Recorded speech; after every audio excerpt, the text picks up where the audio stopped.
Hello everyone and welcome to a new video. Today I am filming my May wrap up and I'm sitting here because I don't bother standing. May was Asian Readathon, or Asian May as I like to call it, so I only read books by Asian authors for a whole month to celebrate that. And I picked out a lot of books on my TBR if you watched my TBR video, and I have a dog that keeps moving behind me. So I didn't get to finish all of them because I was finishing up my thesis in May and I used a lot of time on that. I could have pushed really hard in the end to finish my last 6 books that I didn't read. So these are the books I didn't get to, and I'm kind of really sad about it because at least 2 of these I was very excited for, but of course doesn't mean I can't read them later. I just want to show them here that you know how I failed these 6 books. Dang it. I have a goal of 25 every month to reach my goal of 300. So there has been months where my dog wants to go under the covers. Go then. But my ass is there. Okay. I don't even know what's going on. Can you just lie there, baby? What was happening? Yeah, goal of 25 every month. So I have had months where I haven't reached it. But in April, I managed to read 39. So I'm catching up kinda. In May, I did manage to read 26. So actually, if I had read those 6, I would have read 32, which would have been a crazy amount anyway. So 26 is a fine number. Just failed my TBR a bit. It's fine. I chose out way too many books, apparently. One fun fact before we start is that I think I gave every single book here 4 stars. Didn't read any below 3 stars. I enjoyed them all in different ways. But I did give I think 2 5 stars, which was all rereads. So yeah, don't need to talk about star ratings, now you already know. We'll try to be quick, even though I always use Ravu for the intros, because I hate wrap-ups so much, but they are kind of fun. Later, but not filming it, editing them, I don't even know. Okay, so yay, let's get started. I did, as I said, do Asian Readathon, so some of these were from challenges for Asian Readathon. What did I even read for that? I didn't even know. I would do those first, and then the rest are just other Asian books. So the first challenge for Asian Readathon was to read a book by any Asian author. And for that I read Down on the Cross by Arvin Ahmadi. Of course I have forgotten the main character's name, but I just checked and it's Scott. Scott has always given really quickly up on things in life, and his father's really not upset with him, maybe a bit upset with him, but frustrated that he doesn't give things in life a chance so that he can get chances in life, I guess. Internships and other things he had just given up on because he didn't have enough grit for it. His parents goes away and he doesn't exactly run away, but he goes to DC to find his grit, to find his professor who has written about it. And he also meets this girl who is very intense and kind of a very different person from him, and get another friend too. Tries to find his gritness. It's a very contemporary read, YA coming of age story, and it's just really nice. His parents are from Iran, and that is also a part of the book. And there's also crossword puzzles because the girl he meets makes crossword puzzles, and that's a part of the book too, and that's why it's called Down and Across. So it was very fun and sweet. I really enjoyed it. It's romance, it's fun, it's sad, it's everything you want a YA contemporary to be. I'm very excited to pick up Arvin's other books. So yay! Hard to keep it short, what more to say? I feel I always have so many thoughts when I read it, and then a month later when I'm gonna wrap it up, I'm what even did I feel?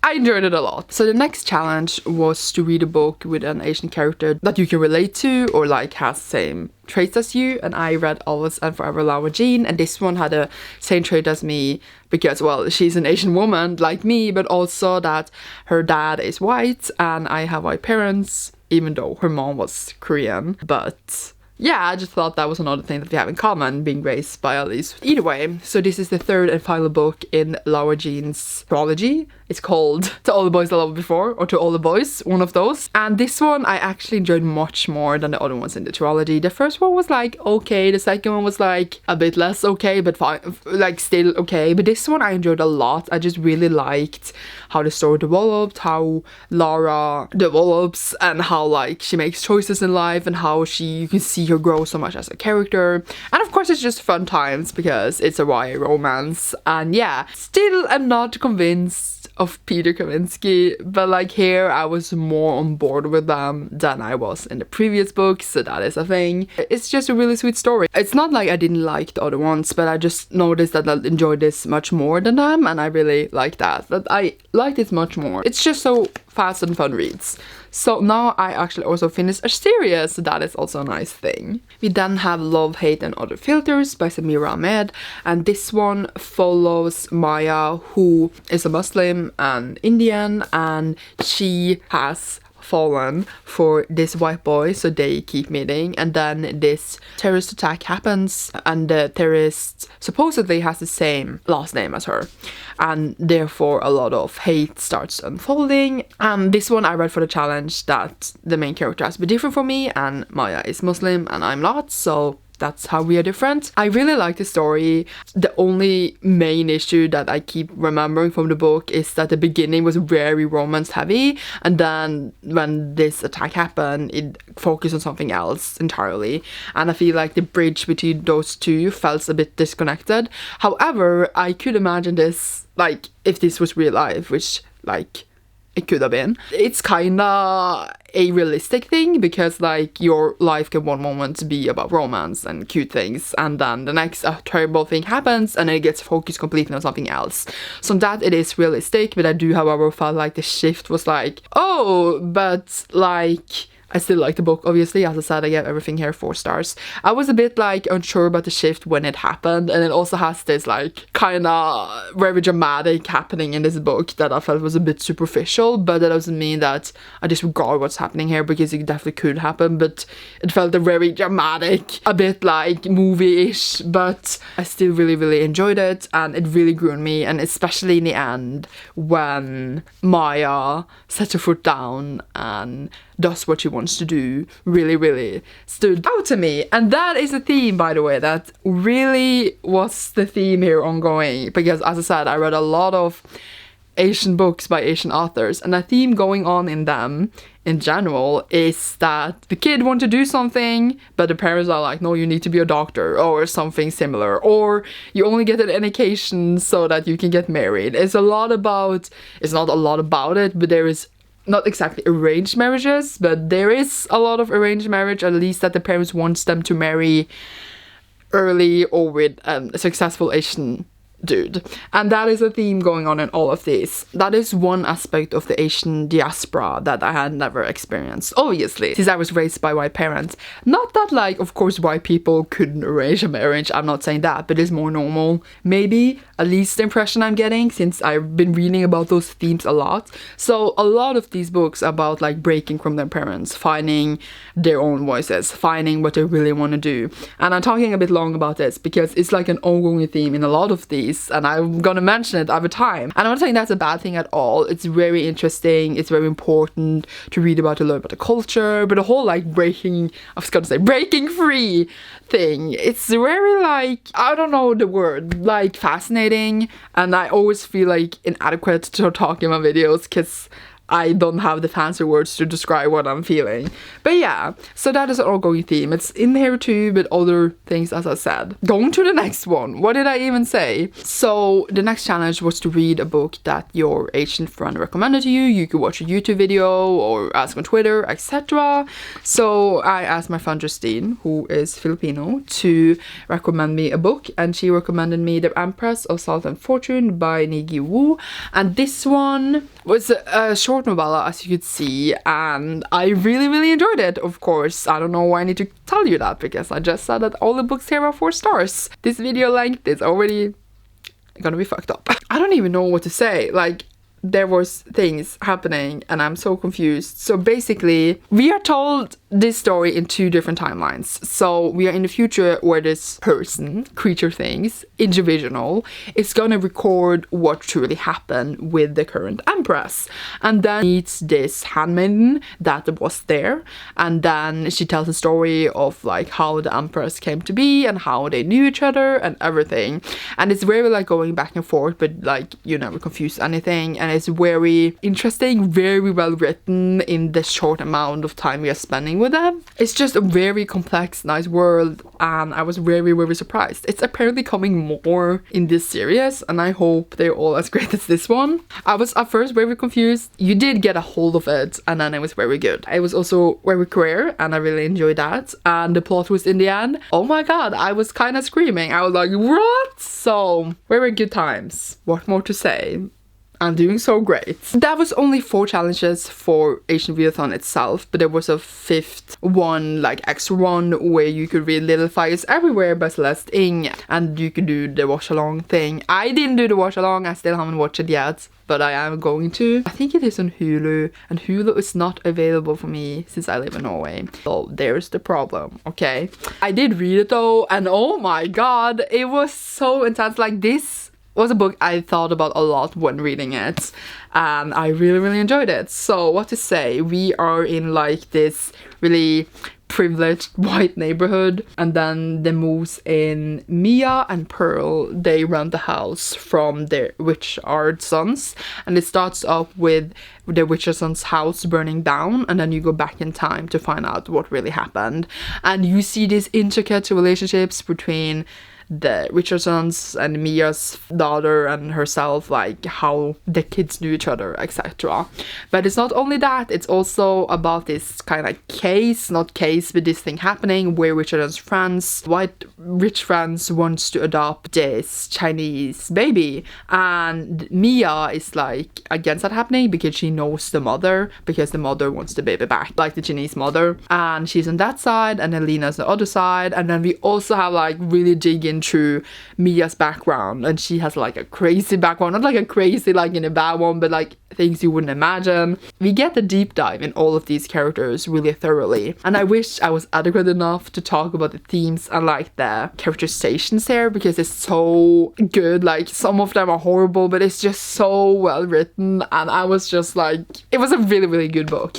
Also, just like to mention it, since I am actually adopted by white people, I wouldn't say we're rich, but like we are well off. I thought about myself a lot with the whole adoption situation, just because it was a Chinese baby and I was a Chinese baby. However, my parents did go to China and pick me up at an orphanage, but here there was this baby that was abandoned at a fire station, and the mother had given the baby up. I'm not saying that our situation is similar, but really the big argument in the case, the court case that was going on, was that the white parents could provide for the baby more because, well, they were rich, while the Chinese mother had given up the baby.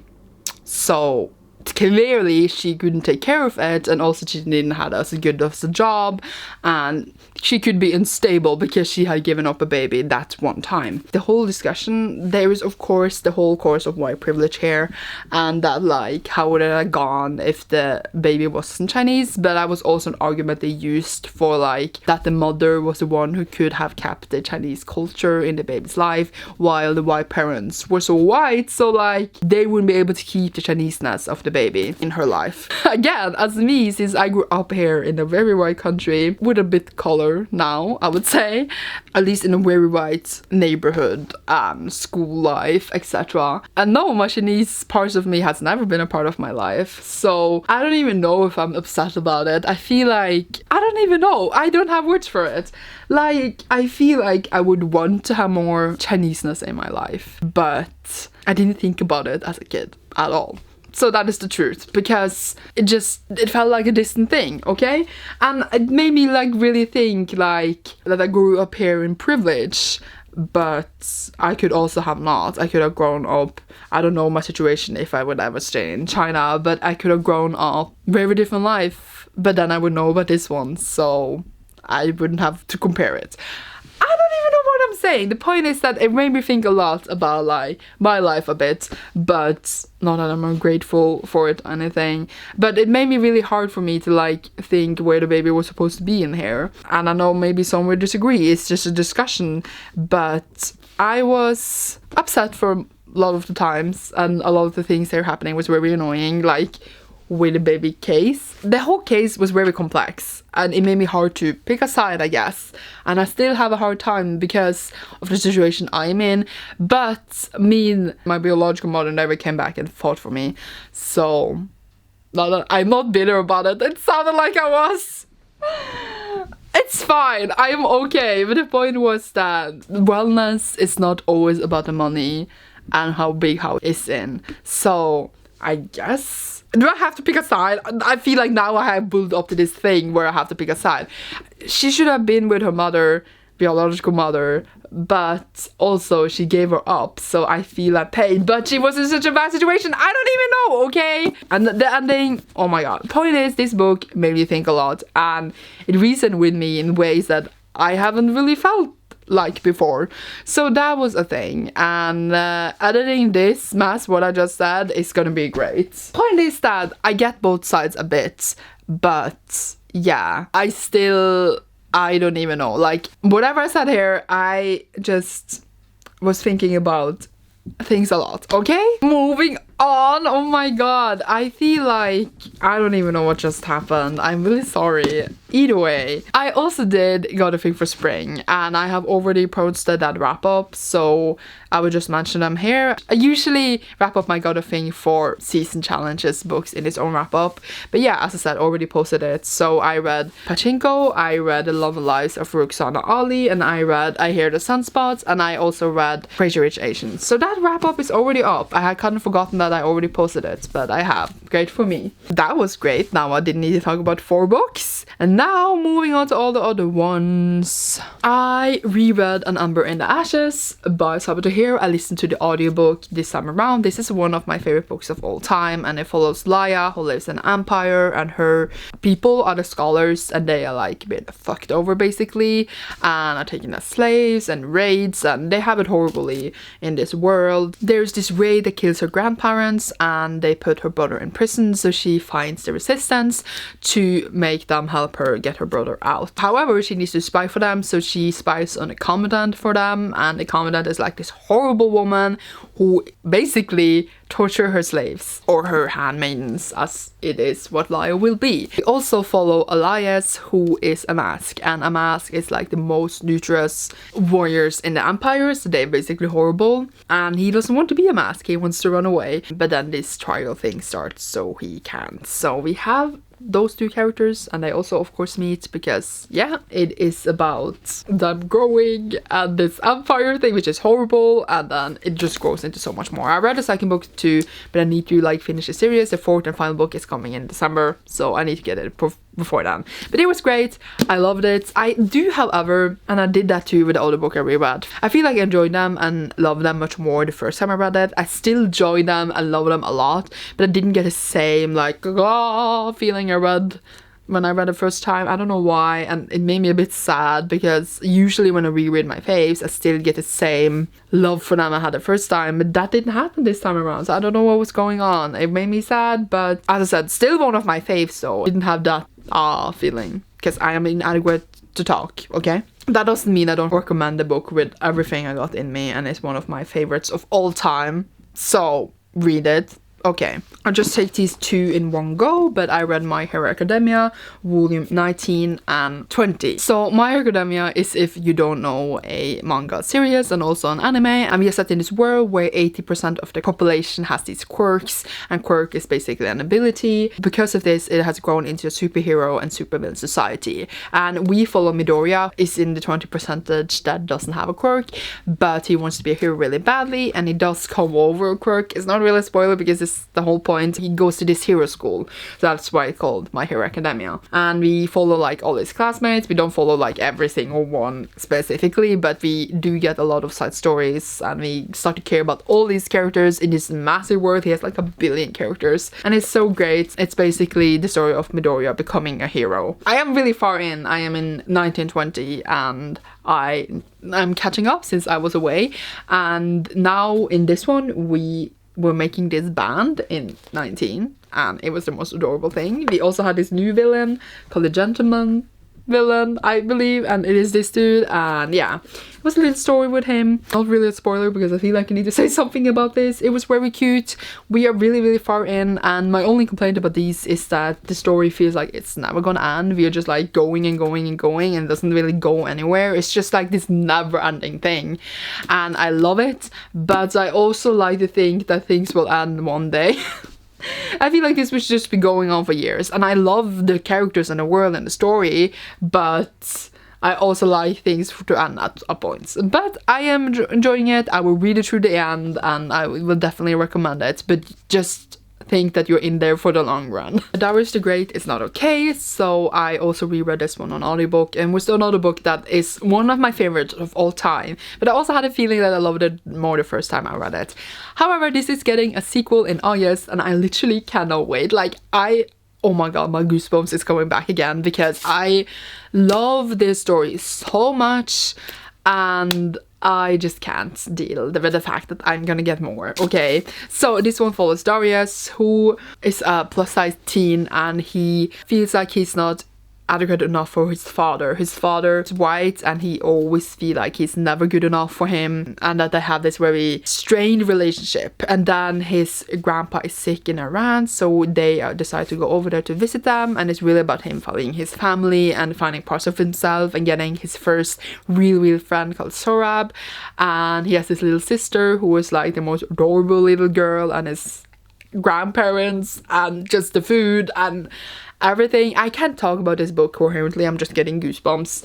I love contemporaries, but this is one of the best one I have ever read. This hits so hard. So Darius also had depression, and he's dealing with this in his way. It's very like hard for him, because he has this depression that was inheritable, because there's different kinds of depressions, right? And people keep asking him, why are you sad? And he's like, I don't really have a reason to be sad, I'm just sad because of the chemicals in my brain. And people don't really get that, and it's like a sad part. I just love this. I don't know what to tell you. I love it so much. I would die for Darius. I would die for this book. When the author said it was coming a sequel, I didn't have words, and I cannot wait. Okay, that is all. I also read The Girl from the Other Side, Volume 7 by Nagabe. This one is another manga series, and it follows Shiva, who lives out in the forest with a teacher, and they live there very isolated, and they live outside the boundaries of the human town world. And on the outside there is this virus thing going on, this disease that now actually has a name, but now it just fell away. And inside they're like the normal people that are not sick. When you touch one of these creatures, you will get sick. Shiva might be one special girl, I'm just telling you.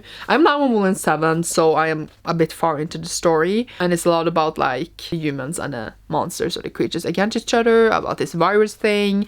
And it's very atmospheric, very like, I don't know how to describe it. The art is very different from like other normal art styles, and I just really enjoy it. I'm just showing you this because yeah. And there's these monsters, and you don't really know exactly everything that's going on. Not like you don't know what's going on, you do, but like there's mysterious parts, and I'm really interested to see how the story will go, and I'm really enjoying it. One of my faves. I don't know what more to say. I feel like it's so hard to talk about these because they're so far out in the series, so it's not that easy. We'll read until the end. I also read Noragami Volume 21, and I didn't know that this even was out, so I feel ashamed because this is like my fave, and I was in a bookstore on my birthday and I saw this here and I was like, oh my god, and grabbed it, and I read it on my birthday, so it was definitely a great day. So Noragami is also a series that I've been reading for forever. Hello, I'm on Volume 21, that's a lot. How to even say, I don't even know how to describe this series anymore because we are just so far beyond what it started with.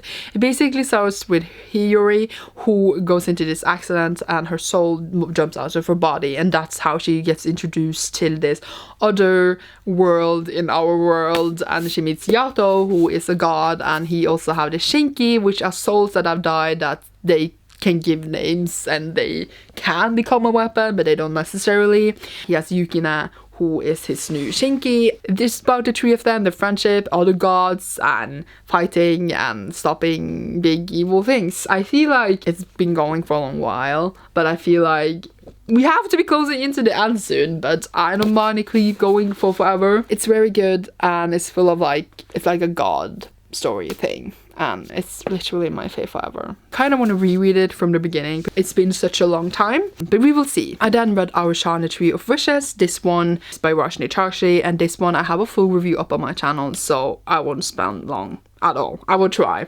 So Our Shah is a not quartet anymore apparently. It's gonna be a 5-book series, and it follows our Shah, who finds out that she's reborn Pandava. The Pandava brothers were these brothers fighting the evil in Indian mythology, and it's based on Indian mythology. Aru is Indian. It is such a fun and great series. I keep comparing it to Percy Jackson, obviously, because one, it is Rick Riordan's presents, but it's because it is so like it, but just so fun in another way, because we have it based on something completely else, and I just love it so much. You start to care so much for the characters. I actually done reviews of book 1, 2 and 3 in this series, and I can't wait to read the rest. They are just so much fun, and the humor is great, and I am not going to spend that long, but I will leave the link to my review for this third book down below. It is spoiler free, by the way. And then Red Kingdom of the Blazing Phoenix by Julie C. Dow. This is the second book in the Force of a Thousand Lanterns series, and the first one was Evil Queen retelling, so we followed her origin story, and here we follow Snow White, who comes up against the evil queen that we read about in the first book in the series. And I think I did enjoy the first book more, but that doesn't mean I didn't enjoy this a lot. Here we go out on this quest story instead of like being in the court and murdering people, so it's quite a different story, but it doesn't mean it's not enjoyable. I really like the inwoven legends and myths from Asian stories. The author is Vietnamese, but I don't know, I think this is based on Chinese, but I am not completely sure because I am a horrible person. It's definitely involving a lot of like legends and myths from that, or at least inspired by it, and I really like the whole Asian setting. It feels very Asian, and I really enjoy that. Feels very Asian as a weird expression, but whatever. It's a fun fantasy story. It is a third book in the series in set in the same world. It's more of like a bit of a spin-off thing, but still, I'm really excited to read that one too. I really like her writing. They're really fun, and yeah, it was a really enjoyable book. Different kind of story. I like that they are so different in style, the first and second, because then it doesn't feel like the same thing, and it's a nice thing. Yay. And then Red Dragon Pearl by Yoon Lee, and this one is also Rick Riordan's presents based on Korean mythology. I have read quite a lot of Rick Riordan's presents now, and this is actually quite different from the other ones, I would say. It feels much more YA than it does feel middle grade. It doesn't feel like in the same style at all. It doesn't mean I didn't enjoy it. I actually enjoyed this that much because of this, and it doesn't mean it's not a fun story at all. This one follows Min, who is Gumiho, aka a fox, so she has the ability to change forms and change her appearances, and other things, also like charm people in a way to like kind of mind manipulate them to do as she wants. She's quite young though, so 14 or 12. Either those two ages. But then it comes out that her brother is a deserter, and she goes out to find him because she doesn't believe that this is true, and this takes her out on this big adventure. So this is a sci-fi with sets on different planets, and she goes out to these spaceships and other planets, and it's just amazing. Okay, I enjoyed this so much. I was so surprised of how complex the story was. I'm not saying that the other books in Rick Riordan's presents are not complex. That's not what I mean, of course. I love them in their way, but this just feels much more grown up compared to it. If you like, for example, Skyward by Brandon Sanderson, it did feel like a bit esque like that, and I really enjoyed that. We also had this thing where people had these buttons, kinda, or like, what's it called? Like a mark thing, like a thing here, or whatever, on their chest or whatever, and on that it said which gender preferences they had, if they had she, her, or they, them, etc. So you always knew that when meeting someone, so you could never misgender someone, and I really like that part. Should have it almost in real life, because it was just a great addition to the series. It made it where we feel very welcoming of all genders, and I really enjoyed that. It's just overall a really fun story based on Korean mythology. I wish there would be more in this series actually, because it says now as a standalone, and I want more, okay? It was very good, and I just had the greatest time with it. A really good book, and yeah, I feel like I should make a future video one time about like all Rick Riordan's presents, because I basically read all of them except one sequel now. Yay. Don't fall. Feel like I should do 2 piles, but okay. I then finally read Promised Neverland by Kaiu Shirai. Why can I not speak Japanese names? I lived in Japan for like a year, I don't even know. And this one is volume 5. So volume 4 was like one of my faves of 2019 ever, and I finally continued the series, and I just want to buy the whole bunch because I just want to read these. I read manga in between like 2 books or like a short thing if I don't have a manga. This continues story, and basically I never know how much to say about these because it says behind on the back on the first one what the big secret is, but I never know how to spoil it because I didn't know the big secret going into it, and I felt like that gave so much to the story. It basically follows a bunch of kids living in this orphanage and their life is like amazing, but then they found out a big secret, and the big secret does behind the synopsis on the first volume and does say what it is, but I don't want to spoil it. I can't talk about this at all because there's just spoilers. It's just a story you have to experience for yourself. It's one of the best things I have ever read. It is so good. I feel like it has like a typical concept and then it just drags it out of the box. I thought that we would go a certain way with the story every single volume, and it just goes in a complete different direction. It is very crazy and dark and intense, like trigger warnings for like a lot of violence and gore and stuff, but it's so good. Okay, one of my faves. I keep saying that about everyone, but I feel like this is like one of my faves, but we will see how the story develops. If it keeps being this good, I would just cry every single time, I guess. Then read Blood Air by Emily Van Chow, and this one has a pretty UK cover, I'm just saying, but this one follows Anastasia or something, Anastasia. So I felt like all the names were very like Russian-ish, so I am like thinking we are a bit inspired by Russia, which was kind of surprising. Not that that is fine at all, but I was just like in Asian mood, and then we came to Russia and I was like, whoa. But yeah, whatever. 1 year ago she was what's it called, framed for her father's murder. Like her father was murdered, he was the king and she's the princess, and like people saw her with a body and thought she was killing him because she has a blood affinity, and affinities are like different kind of powers, and she has a blood affinity, so she had to run away, and now she's trying to find her father's killer. So she meets up with this dude, what was his name? Ramson Quicktongue, and they team up to like, she's gonna help him get revenge on people he hates, and she is gonna get revenge on her father's death. And then it is this other complex thing, like what really happened and stuff, and they go on to this adventure journey thing to get to the points that they need to go. So that is the basic thing. This book almost got cancelled, I would say, but I'm not going to speak about that now. However, I am aware. I like the book. It's a very normal YA fantasy, I would say. Like, the whole magic is bad. We are scared of it. We don't like it. It's a very normal concept in fantasy in general, that magic is a bad thing, I feel like. There are sad parts, there are good parts. I'm excited to see where the story will go. I felt like it dragged a bit because it used a long time to get to certain points, but I didn't hate it or anything. It was very enjoyable. The characters grew a lot on me after a while, but yeah, I enjoyed it, and I don't know what more to say. I will continue the series and see how the story will go. It has a lot of like cliche things, but it doesn't mean that they're bad, because I read cliche things all the time. Are you gonna fall? You're definitely gonna fall. Either way. Then read Want by Cindy Pon, and this one is a sci-fi novel set in Taiwan. We have Jason, who kidnaps actually this girl for money because they're gonna do this whole operation where they're gonna take down this one dude who makes these suits for people, for only rich people, because the air is so bad where they are, and like he's one of the kids growing up like poor, so he has never afforded those suits, and they're gonna infiltrate to take him down. So there's also this virus thing going on here, which made me like think about our day-to-day a lot because of this virus. That was a thing. It's basically about them wanting to take down the people with all the money, and he also meets this girl, perhaps the same girl that he kidnapped. She must perhaps be the daughter of the dude they're gonna take down.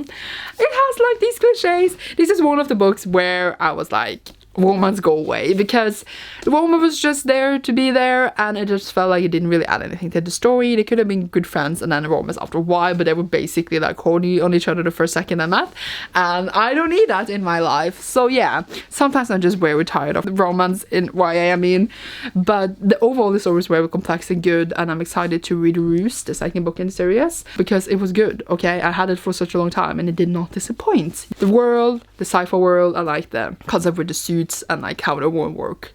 It was all very good. Okay, you're gonna be fine. This is gonna be fine.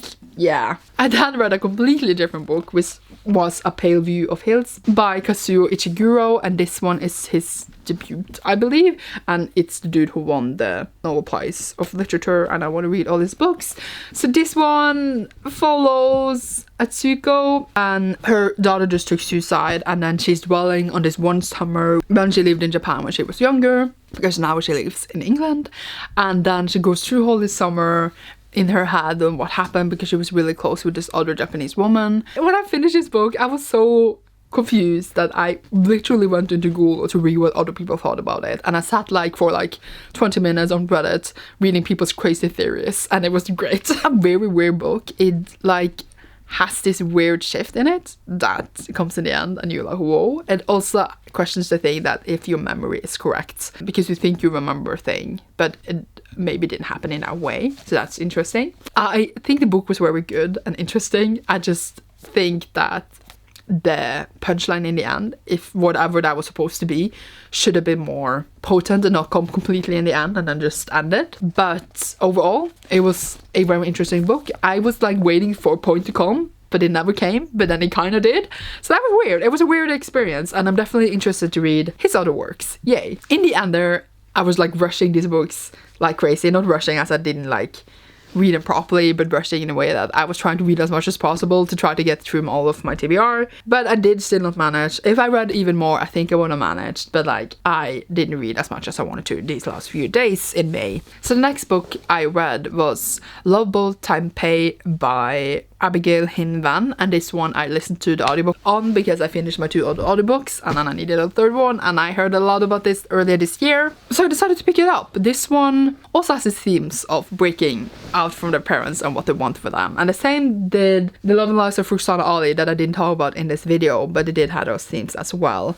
And this one follows Ever, who is forced by her parents to go to this thing in Taipei where she's gonna learn Chinese, and she's gonna just be there for the whole summer, and she was planning to do this dance program instead because she wants to be a dancer. And then there she finds out that it's not really this strict school thing she thought. It's love boat, and they go to party and meet boys. I didn't like that aspects of the book, but it became so much more than that. It's very dramatic, kind of K-drama-esque feel to it, where it feels very over dramatic at times, really there's accidents, and there is leaking of photos, and there is kissing and then other people walking in and things like that. But then it became kind of fun. I started to look upon it kind of trashy drama thing on TV maybe, but it was very enjoyable. And then in the end, where we get to a point where Ever is in her life, it really gutted you in the feels because you realize that you'd start to care for all these characters, even though the book was full of a bit silly drama. It was kind of fun in the end, and I think it was supposed to be like that, a bit silly but generally fun. So I ended up really enjoying it, actually, even though I was very skeptical at the end and some things were kind of ridiculous that I started to laugh. Then it grew on me. Ever goes here and there's different boys that she's interested in her and she's interested in, and there is drama with the boys for different kinds of reasons, and then she wants to dance but she doesn't get to dance, and there's different aspects. And yeah, as I said, it is trashy drama, but it was very entertaining, and then it also got you a bit in the feels in the end. I was very feeling for it, okay? So I ended up enjoying it a lot, and I will continue reading it because I believe more books are coming, and I also need a physical copy. I then finally read The Serpent Secrets by Sayantani Dasgupta. This is the first book in Kiran Mala and the Kingdom Beyond, and Kira finds out that she is a princess, an Indian princess, basically from a fairy tale, and her parents are sucked into this black hole and she needs to go out to save them, and she goes out with these 2 princesses. I was a bit surprised at this because I didn't know it was going to be in such a lower range of middle grade. It feels very young, which I don't mind at all. I read a lot of young middle grade, but comparing it to, for example, Dragon Pearl and our Shah, it felt much younger than them, and I just thought it wouldn't be for some reason, but I got used to it quickly. I was just a bit going into it, so it flew past so fast since it's easy for me to read, and it was a lot of fun. So many great inspired things from India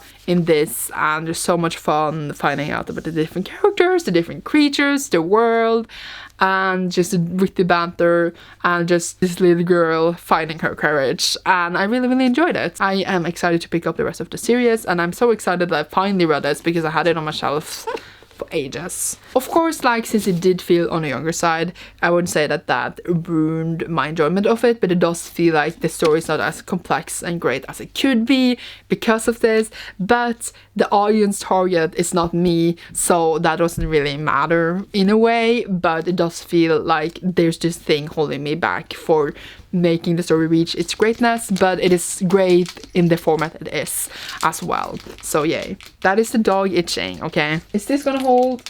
Of course it is. Oh my god! I then read Milk and Honey by Rupi Kaur. This one is a poetry collection by Rupi Kaur, and it is like a lot about sexual abuse and emotional abuse and relationship abuse, but it's also about healing and stuff. And there's lots of different poems. Some were really good that I could reason with, especially as a woman, because there are a lot of poems about women and their bodies and their lives, and I did enjoy it. I did like love it. I did enjoy his parts, and it did hit a bit in the feels, so I did enjoy it. I know it's very popular. I also know that there is things about this that is like not good, but yeah, I wanted to read it and I had it for a really long time, so now I did. It's also really stainy because I bought it like this, but I got a discount because it was yay. The last book I read in May finally is America as Paneer Pie by Supriya Kalkar. This one was an arc I got from NetGalley, and a review will be up shortly, so I won't spend that long talking about it. But this is also really great, and it follows Lekha, who is Indian in this small town, and she's struggling to be an Indian American. She gets new neighbors and they are also Indian American, and she has used all this time to be as quiet and small as possible to not make people notice her, because she doesn't want people to notice she's Indian American, or like to notice, but she's already so bullied for it that she doesn't want to make attention to it. And this neighbor girl starts at her school, and she's just does not care in the same way she does. And there's a lot of dynamics in between them, and it's a lot about her finding love in herself, for herself as an Indian American. And yeah, I will discuss it more in a full review, just because I feel like there's not enough time to take up all the important things that is in this book. And I'm pretty sure I'm pronouncing her name incorrectly, which is so bad because it's just such a big theme in the book as well. I hate myself. Okay, I will end this video now because, as I said, I will discuss this book more, and I will leave the link to the review down below when I have posted it. So yay!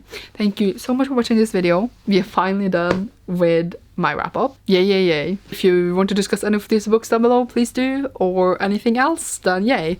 You will see me soon in a new video. It was a fun month with only Asian books, and of course I always read Asian books throughout the whole year, but this was just one month where I focused completely on it.